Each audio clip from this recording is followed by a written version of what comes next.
সরকারি চাকরিতে কোটা সংস্কার দাবিতে শিক্ষার্থীদের আন্দোলনের সময় আওয়ামী লীগের সাংগঠনিক দুর্বলতা প্রকাশ্যে এসেছে। আন্দোলন ঘিরে সংঘাত সহিংসতা প্রতিরোধে দলটি রাজপথে তাদের অবস্থান ধরে রাখতে পারেনি। একে রাজনৈতিক ব্যর্থতা হিসেবে দেখছেন দলের অনেক নেতা। নীতি নির্ধারকরা মনে করছেন, ঘুরে দাঁড়াতে দল পুনর্গঠনের বিকল্প নেই।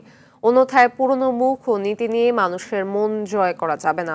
ভবিষ্যতে এ ধরনের ধাক্কা এলে সামলানো কঠিন হবে। রফিকুল ইসলামের রিপোর্ট।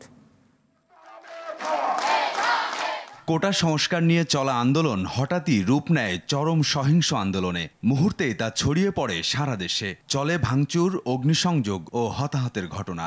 পরিস্থিতি নিয়ন্ত্রণে পুলিশের পাশাপাশি নামানো হয় বিজিবি সহ আইন শৃঙ্খলা রক্ষাকারী অন্যান্য বাহিনী।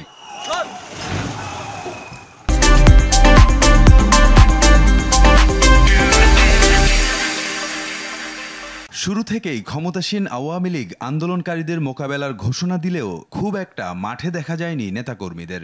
বরং শুরুতে খানিকটা চোখে পড়লেও সহিংসতা বাড়ার সঙ্গে সঙ্গে হারিয়ে যেতে থাকে ক্ষমতাসীন দলের নেতাকর্মীরা। অতীতের বিভিন্ন সহিংসতা সাহসের সঙ্গে মোকাবেলা করা গেলেও এবার কেন এমন পিছুটান, এমন প্রশ্ন উঠছে খোদ দলের ভেতরে। এই ব্যর্থতার জন্য তৃণমূল থেকে শুরু করে সব স্তরের নেতারা একে অপরকে দোষারোপ করছেন। কোটা সংস্কার আন্দোলনে দলের দুর্বলতা প্রকাশ পাওয়া এবং জনমত বিপক্ষে চলে যাওয়া নিয়ে চিন্তিত আওয়ামী লীগ। বিশেষ করে সরকারের প্রতি তরুণ প্রজন্মের বিক্ষুব্ধ হয়ে ওঠা ভাবাচ্ছে তাদের। এই কথা অস্বীকারের জন্য সাংগঠনিক কাজ থেকে আমরা কিছুটা পিছিয়ে পড়েছি। পার্লামেন্ট মেম্বার সাহেবরা তাদের যতটুকু সক্রিয় হওয়া উচিত ছিল ততটুকু সক্রিয় তারা ছিল না। এমন পরিস্থিতিতে দলের বিভিন্ন স্তরের আলোচনায় দল পুনর্গঠনের বিষয়টি গুরুত্ব পাচ্ছে।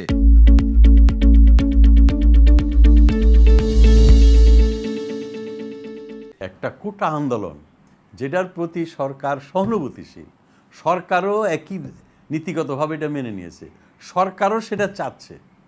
এই আন্দোলনটা যে এই পর্যায়ে যাবে এটা তো আমরা চিন্তাও করি নাই। এটা প্রত্যেকটা ধাপই একটা মনে করি একটা শিক্ষার ধাপ। আমি এটাকে ছোট করে দেখছি না, এটাকে আমি অনেক বড় করে দেখছি।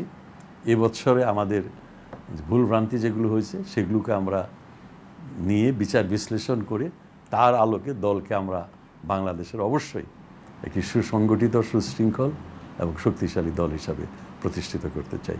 টানা 4 মেয়াদে ক্ষমতায় আছে আওয়ামী লীগ।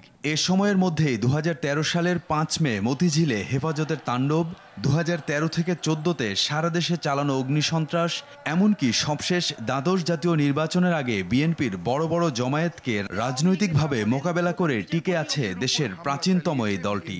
কিন্তু এবার কোটা সংস্কার আন্দোলন ঘিরে উদ্ভূত পরিস্থিতিতে আওয়ামী লীগের সাংগঠনিক শক্তিমত্তা নিয়ে ভাবাচ্ছে দলীয় নেতাকর্মীদের। নীতি নির্ধারকরা বলছেন, আগামীতে নানা চ্যালেঞ্জ মোকাবেলা করে টিকে থাকতে দলকে নতুন করে ঢেলে সাজানোর বিকল্প নেই। রফিকুল ইসলাম, RTV, ঢাকা।